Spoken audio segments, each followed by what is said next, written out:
नमस्कार दोस्तों, मैं हूं डॉक्टर ईशान और एक बार फिर से आप सभी का स्वागत है हमारे YouTube channel Being Doctor Official पे। उम्मीद करता हूं आप सभी लोग बढ़िया होंगे।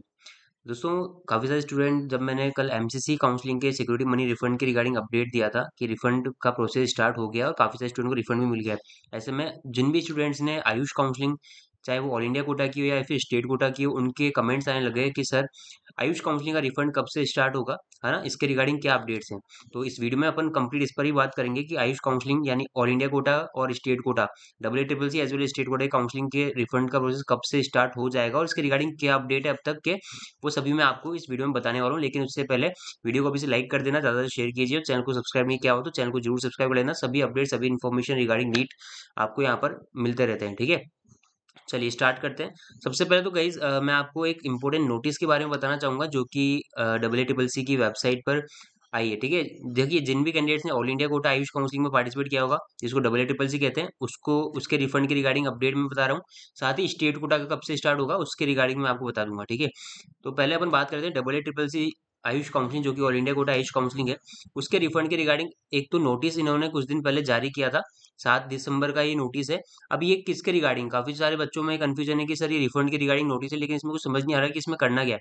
तो बच्चों, ये आप सभी के लिए, यानी इस बार नीट 2023 में जिन्होंने काउंसलिंग में पार्टिसिपेट किया था, नीट 23 काउंसलिंग में पार्टिसिपेट किया था आयुष काउंसलिंग में, उनके लिए नहीं है। जिन कैंडिडेट्स ने 2020, 21 और 22, है ना, नीट 2020, नीट 2021, नीट 2022, इन वाले कैंडिडेट्स ने जिन्होंने पार्टिसिपेट किया था, उनका क्या है ना, काफी सारे स्टूडेंट का अभी भी रिफंड का प्रोसेस रुका हुआ है, क्योंकि उन्होंने कुछ या तो बैंक अकाउंट डिटेल गलत दी थी या फिर उनका जो अकाउंट था, जिन जो उन्होंने डिटेल डाली थी बैंक की, ठीक है, वो अकाउंट या तो बंद हो चुका है या फिर अभी वो एक्टिव नहीं है ना? इसके कारण क्या है, उसको चलते हुए क्या है ना, उनको रिफंड मिलने में रिफंड उनका प्रोसेस नहीं हो पाया और उसके रिगार्डिंग इन्होंने नोटिस निकाला डबल ए ट्रिपल सी ने, मिनिस्ट्री ऑफ आयुष ने, कि अभी जो है आपके पास लास्ट चांस है, जिन्होंने भी नीट 2021, 2022 और नीट 2020, ठीक है, यानी 20, 21, 22, इन 3 साल के जो भी नीट वाले कैंडिडेट्स हैं जिन्होंने सिक्योरिटी मनी और जिनका रिफंड नहीं हुआ है, ठीक है, due to any incorrect information of और इनकरेक्ट बैंक डिटेल्स, ठीक है, तो उनको क्या करना है, उनको लास्ट चांस दिया गया है डबल ए ट्रिपल सी के द्वारा कि आप लोग अपना रिफंड कैसे ले सकते हैं, ठीक है? उनकी लिस्ट भी, जिन भी कैंडिडेट्स को अभी तक रिफंड नहीं मिला है, कितना अमाउंट है, और रोल नंबर के साथ में इन्होंने लिस्ट भी नीचे जो है अटैच की हुई है कि कौन से ईयर में किस कैंडिडेट को, इस रोल नंबर वाले कैंडिडेट को इतना अमाउंट अभी तक रिफंड होना बाकी है। एलिजिबल थे आप और आपको रिफंड नहीं हो पाया क्योंकि आपने बैंक डिटेल गलत दी थी, तो उसके रिगार्डिंग है।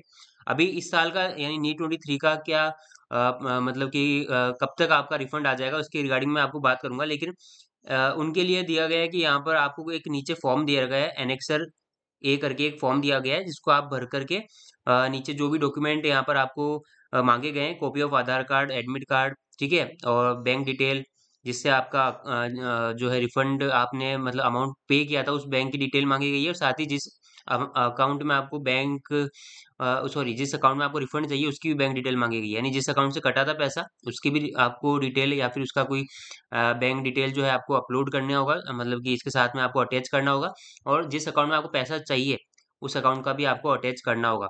तो ऐसे कैंडिडेट के लिए गुड न्यूज़ है कि आपको फिर से मौका दे रहा है डबल ए ट्रिपल सी, अपना बैंक अकाउंट अगर आपको चेंज करवाना है जिसमें आपको रिफंड चाहिए, तो वो आप लोग ये फॉर्म फिल करके आपको मेल करना है, ठीक है? सारे डॉक्यूमेंट जितने भी यहाँ पर 6 नंबर पॉइंट में दे रखे हैं ना, सारे डॉक्यूमेंट आपको अटैच करके यहाँ पर ये जो मेल आईडी दे रखी है, finance double A triple C at the rate AIIA.gov.in, ठीक है?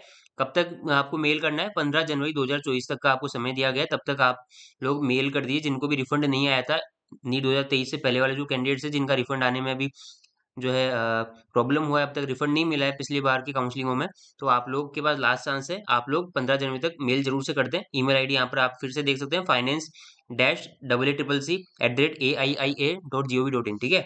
यहाँ पर फोन नंबर भी दे रखे हैं, यहाँ पर भी आप अगर कोई क्वेरी है तो आप पूछ सकते हैं, ठीक है? आपको मेल ही करना है सारे डॉक्यूमेंट अटैच करके, इसको कंप्लीट फिल करके, ये लिस्ट भी दे रखी है। अब बात करते हैं कि सर इस बार का जो है रिफंड का प्रोसेस कब से स्टार्ट होगा और क्या ये रिफंड जो है हमारे अकाउंट में कैसे आएगा, ठीक है? तो सबसे पहली बात तो मैं बता दूं, ऐसे कैंडिडेट जिन्होंने नीट 2023 का एग्जाम दिया था और double triple C AYUSH counselling में पार्टिसिपेट किया था, तो उन सभी कैंडिडेट्स का रिफंड जो है बच्चों, मैंने भी कांटेक्ट किया था AACCC से, तो उन्होंने ऐसे बताया कि जनवरी से पहले मुश्किल ये है कि आपका रिफंड हो, क्योंकि अभी पिछली बार वाले जो कैंडिडेट्स हैं उनका रिफंड होना बाकी है। तो जब तक उनका प्रोसेस चल रहा है तब तक हो सकता है इस बार वालों को थोड़ा डिले मिलने को डिले हो। तो उन्होंने क्लियरली तो कुछ नहीं बोला, लेकिन उन्होंने बोला था जनवरी में स्टार्ट हो जाएगा। अब जनवरी स्टार्टिंग में, जनवरी मिड में या पूरा जनवरी आपको वेट करना पड़ सकता है। तो वो उसके रिगार्डिंग उन्होंने कोई भी क्लैरिफिकेशन नहीं दिया। तो मैं मान के चल रहा हूँ कि आपका मिड जनवरी के बाद से प्रोसेस स्टार्ट हो जाएगा आपकी AACCC आयुष काउंसलिंग के रिफंड का। ठीक है, अब रिफंड कैसे मिलेगा?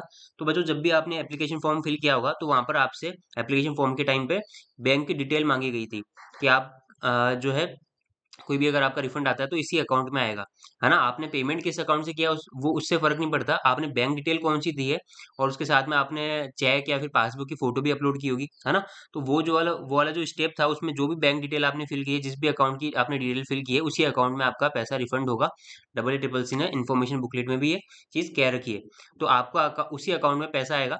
तो जब से स्टार्ट होगा, एक एक लिस्ट आएगी आपके पास, ठीक है, रिफंड कैंडिडेट्स की लिस्ट आएगी जिसमें सभी कैंडिडेट्स के रोल नंबर, कितना अमाउंट उनको रिफंड किया गया है, बैंक की डिटेल वगैरह सब कुछ आपको रेफरेंस नंबर वगैरह दिया हुआ होता है, किस डेट को रिफंड आपका जनरेट हुआ है, वो भी आपको उस लिस्ट में लिखा हुआ होगा। ठीक है, तो जैसे ही वो लिस्ट आएगी मैं अपने टेलीग्राम चैनल पर अपलोड कर दूंगा या फिर एक वीडियो के फॉर्म में आपको अपडेट कर दूंगा।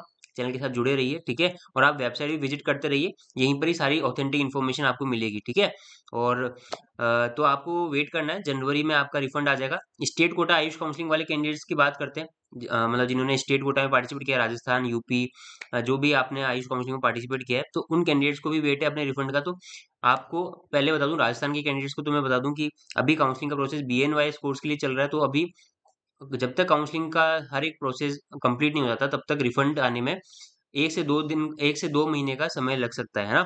यानी कि जिस दिन काउंसलिंग खत्म हो जाएगी, लास्ट राउंड खत्म हो जाएगा, 1 से 2 महीने के बीच में आपका रिफंड आराम से अपने आप आ जाता है। ठीक है, कोई दिक्कत नहीं उसी अकाउंट में जिस अकाउंट से आपका पैसा जो है आपने पे किया होगा। ठीक है, तो स्टेट कोटा का जो भी पॉलिसी थी रिफंड की, वो आप अच्छे से देख लीजिए। ठीक है, तो उसके रिगार्डिंग आपको खुद से चेक करना होगा, उनकी वेबसाइट को विजिट करते रहिए, क्योंकि वहां पर भी रिफंड की लिस्ट आती है कि जिन कैंडिडेट्स को रिफंड मिल गया है उनका रोल नंबर, नेम वगैरह सब कुछ दिया हुआ होता है। तो उनकी वेबसाइट के टच में रहिए और थोड़ा सा वेट कर लीजिए, क्योंकि अभी काउंसलिंग खत्म हुई है, उसमें रिफंड आने में 1 2 3 महीने, मैक्सिमम 3 महीने का भी समय लग जाता है कई बार। तो आप लोग थोड़ा सा वेट करते रहिए। और अगर जिसने भी साइबर कैफे में से पेमेंट किया, तो वो साइबर कैफे वाले, अगर आपको पता लग गया है कि मेरा रिफंड आ गया है लेकिन मेरे अकाउंट में नहीं आया है, तो एक बार साइबर कैफे में जाके उस डेट का ट्रांजेक्शन आप उनसे पूछ लीजिए कि इस डेट को मेरा रिफंड आया है। 1 2 दिन बाद या फिर हफ्ते भर बाद तक का आप ट्रांजेक्शन वो उनको पूछ लीजिए कि मेरा क्या आपका जो रिफंड आपने पे, सॉरी, सिक्योरिटी मनी जो आपने पे किया था वो आपके अकाउंट में आया है कि नहीं आया, है ना? ऐसा श्योर होने के लिए एक बार उनसे भी पूछ लीजिएगा अगर कोई दिक्कत आती है तो। अदरवाइज यहाँ पर काउंसलिंग अथॉरिटी एक जो है हेल्पलाइन नंबर हो या फिर ईमेल आईडी तो देती है, कोई भी रिफंड रिगार्डिंग कोई भी क्वेरी होती है तो इन नंबर्स पे आप लोग मेल या फिर फोन करके पूछ भी सकते हैं। ठीक है, तो आई होप वीडियो पसंद आए तो प्लीज लाइक कीजिए। आई होप आपकी काफी सारी क्वेरीज मैंने रिजोल्व कर दी होगी। फिर भी कोई क्वेरी है, कोई भी क्वेश्चन है, तो आप मुझे कमेंट्स करके पूछ सकते हैं। Thank you so much for watching. मिलते हैं नेक्स्ट वीडियो में नई अपडेट के साथ में, तब तक के लिए जय हिंद, टेक केयर।